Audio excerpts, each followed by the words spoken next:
So Lani was looking at your WhatsApp picture and she was wondering, oh my gosh, look at this beautiful woman. Why would she want to be a nun?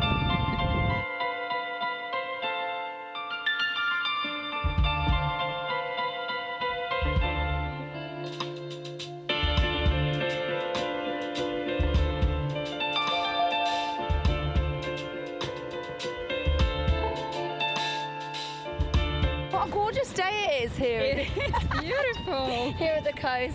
Welcome to this week's episode of One of Nine. We are having a gorgeous blustery British day in the coast of Devon, North Devon, and we're blessed to have Veronika with us today, who's been discerning being a nun, and we're going to hear a bit about that and why would you consider being a nun? I grew up in a Catholic family, and I also grew up with nuns. So firstly with Dominican nuns, and I spent all my time with them, like all the Christmas, all New Year's. Now I'm thinking how my parents allowed me, but I was 9 and I spent New Year with them. And then I started to be a part of one charismatic group, and that's how everything started. I was really involved in the Catholic life. But then at one point, when I was about 15 or 16, I decided, oh, actually, no, I don't want to do that. I want my freedom. Whatever it means, I want the freedom, because this is quite tough. And I left. When I was 17, I finished my high school and I went to study to Budapest, to Hungary. So I completely left everyone and I went to a different country. And that's when I changed my lifestyle. I started just to go out. Which country did you move to? To Hungary, to Budapest. Oh, sorry, to Hungary, yeah. So I just started to go out, and I had a crazy lifestyle. But nevertheless, I was always going to Mass and confession. So that's two things that were like always with me. Monthly confession and weekly Mass. And I guess that what kept me always sort of close to God. I think I was always honest, because that's how my parents educated me, so that's interesting. Despite the fact that I really didn't like many things, there were some things that were rooted in me. There were things you didn't like about the Catholic faith? Oh yeah, I didn't like anything. Because I grew up in a really tough family. So my parents, they are lovely, amazing people, but they were also brought up in a way that God is a strict man, and he's watching over you, and you better behave well.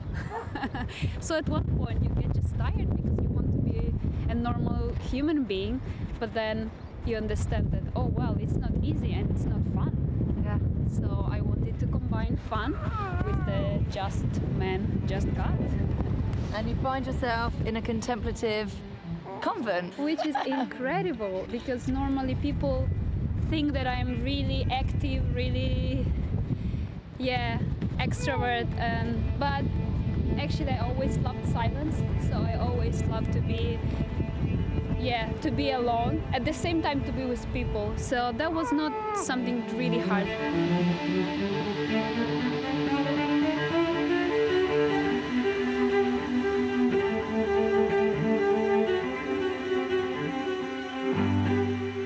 Well, thanks so much for meeting us and chatting with us. Did you maintain some sort of contact with your faith? I always knew that I will find happiness just in God, but I thought that I still need some sort of freedom, and I had that illusion that freedom means that I'll be away from God.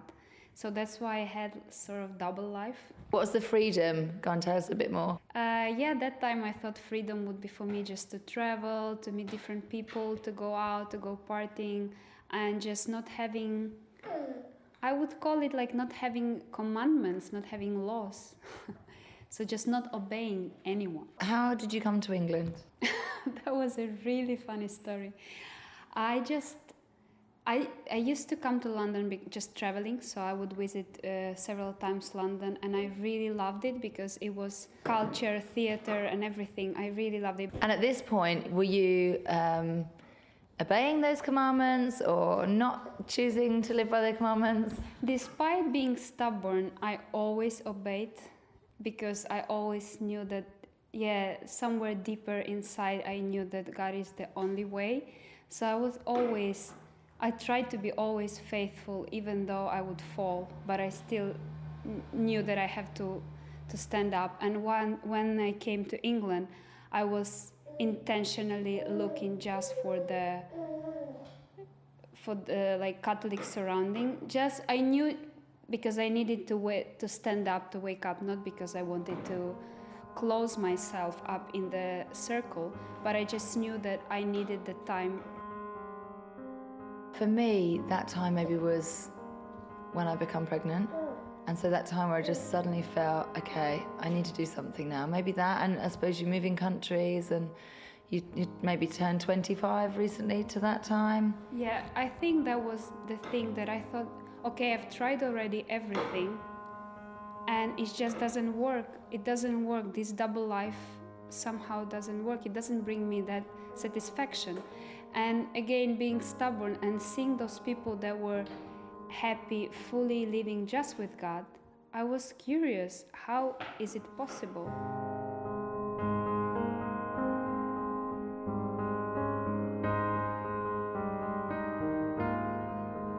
You've come from the Ukraine.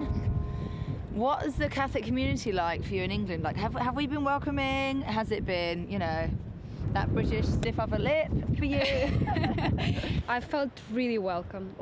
And I remember when I just arrived, before I lived in Spain in a really small village, so I didn't know anyone or any Catholic people.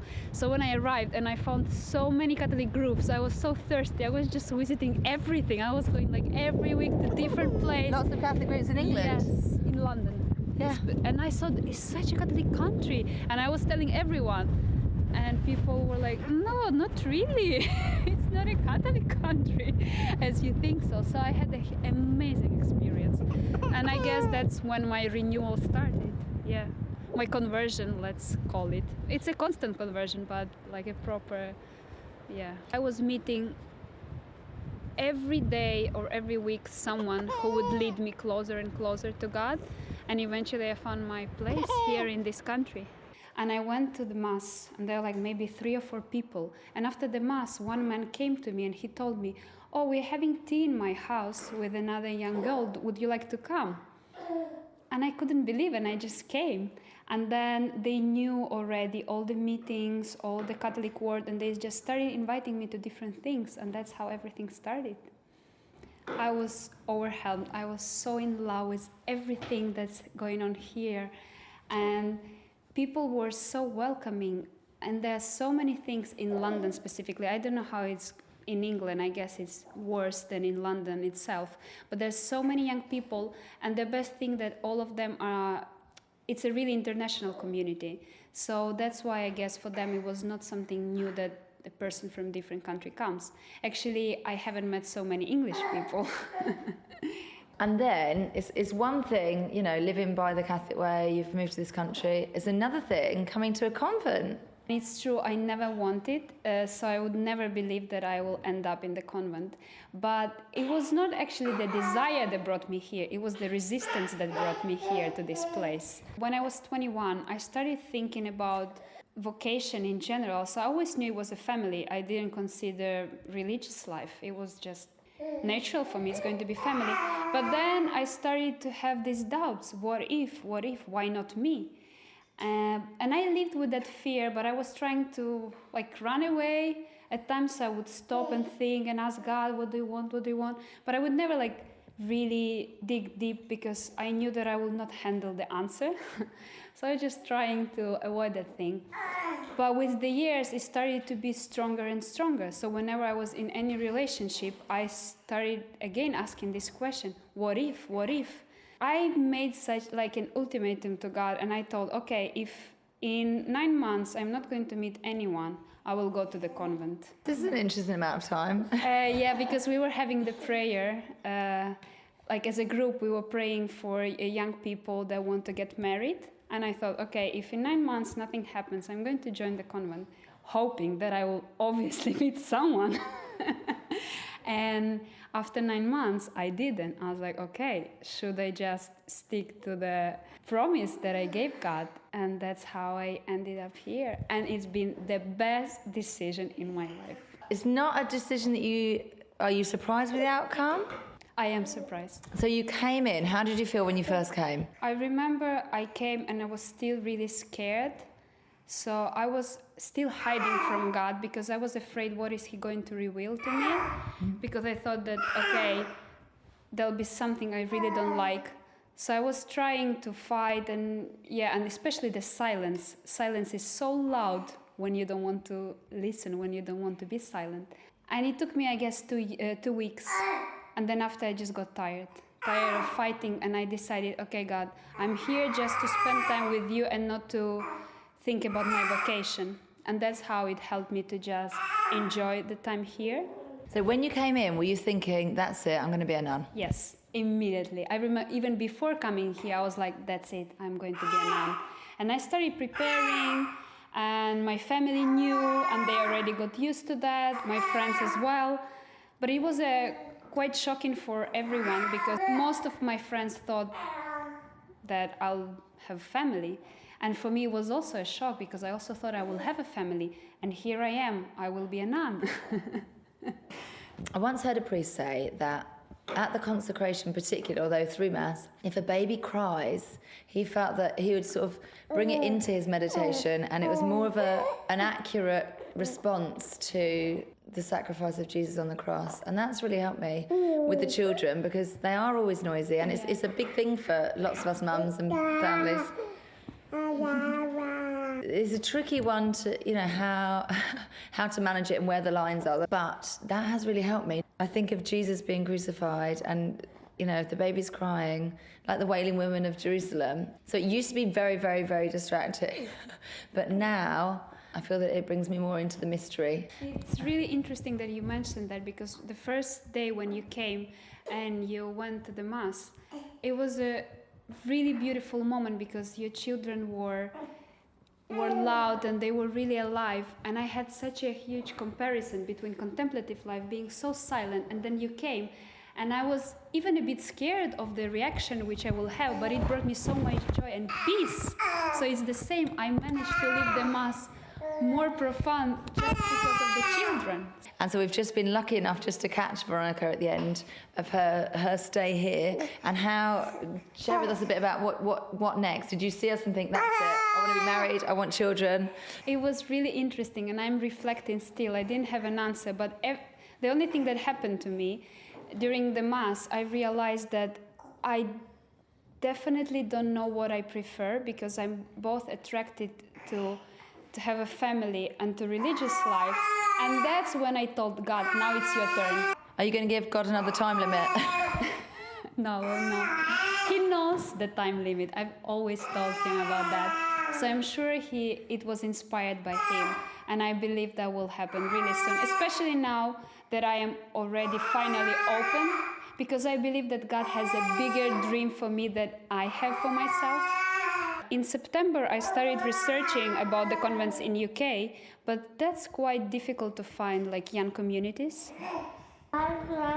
So, Veronika, will you tell us a little bit about the life in the convent? What was it like? How do they identify as, are they contemplative? Are they... Yeah, sisters are contemplative, but at the same time they are now enclosed. This community is quite radical, so they are open to people. I find it really beautiful how they combine silence, but at the same time a huge generosity and hospitality. So we normally wake up at 6 and we start with 1 hour of silent prayer, adoration, and then we have morning prayer, breakfast and classes. So it's a pretty busy day, and I found it also really beautiful that they just give whole their day, all the time to God. And at the beginning I think it was quite difficult for me, knowing that there'll be no free time. But then I found that you have even more energy when you do things, and prayer really helps. What the beautiful thing is that whole day is structured around the prayer. So whatever you do, how busy you are, you have a temptation, okay, let me just finish that. But no, you know that you have to stop at 12 o'clock because you have a midday prayer. I struggled with that at the beginning because I wanted to finish my thing. So if I was in a process, I was like, oh, I'll skip the prayer. No, that's the point, that's the beauty. You stop because you're going to adore God. What have you learned that you'll take into your life now? I've learned, I think the most important thing was personally for me, I've learned that God really loves us. He loves me, and He just wants to transform my heart, to change my heart, and He wants my holiness. So that really helped me to change my perspective, because I think I was too concentrated on getting things here. I just had some strange goals which I wanted to reach without understanding why do I need it. I wanted to run and I didn't know where I'm going. And here I managed to stop and ask, so why I'm getting so frustrated if I don't get what I want? And then I understood that we are one team with God, and He is leading me, and the only thing I have to do is to follow. Did you feel under any pressure when you were here to join this order? Funny enough, I didn't. I was expecting that I will, especially that so many people knew, and the nuns, and you feel also responsible because you are coming to someone's place. But at the same time, I felt really at peace, and sisters were not pushing me or not like expecting anything from me. They just wanted my happiness, and it was really helpful. So how did you come to knowing that the religious life wasn't for you? How did that come about? I guess it came because fear didn't have any power over me anymore. Before coming here, I was just scared. I was afraid, and that was my motivation. I wanted to sacrifice for the sake of sacrifice, but not for the sake of love. And I guess here my perception changed, and that's how I started just to be at peace. And I started to look deeper into my heart and asking, God, is it for me, or do you have any other plan for me? So for now, the answer for me is that God has another plan for me, but I don't know what is that. That's an exciting place to be. So what are you going to do next? The beauty about my traveling for so many years is that I have friends everywhere. So it happens that in London, one of my friends just giving me her room, and I'm going to stay there. And from there, I will see what I will do. And I guess it's again about just spending time with God and trusting that He will show me the way. Do you feel any like you want to go home? For now, I think I'll be still in this country.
So how would you describe the time with the nuns? Like, do you have much interaction with them? Are you chatting? How does it go?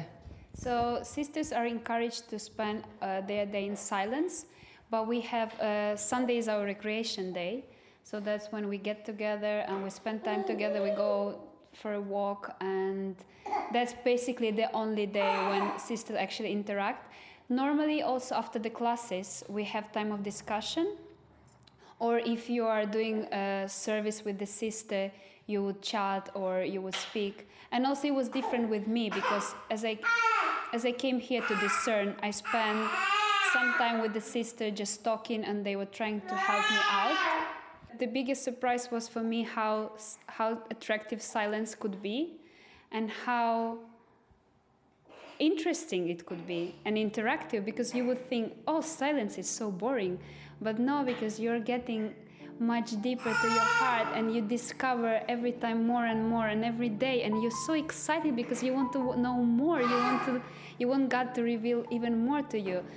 So the surprising thing, and I guess the biggest thing I would like to just encourage everyone to do, is to discern your vocation, because you never know what God calls you to. Even if I want to get married, I think it's really important, this formation, this foundation, because at the end of the day, we are all called to the intimacy with Jesus. And when we have that, all the things will just follow. So it's true when it says that firstly search the kingdom of the God and all of other things will be added to you. Who would you recommend to come and spend time here? I would recommend to come to everyone, but of course every situation is really individual. Even if you're called to marriage, it will help you to be reassured, first of all, in your vocation, because being here you'll understand, oh yeah, it's true, I'm definitely called to marriage.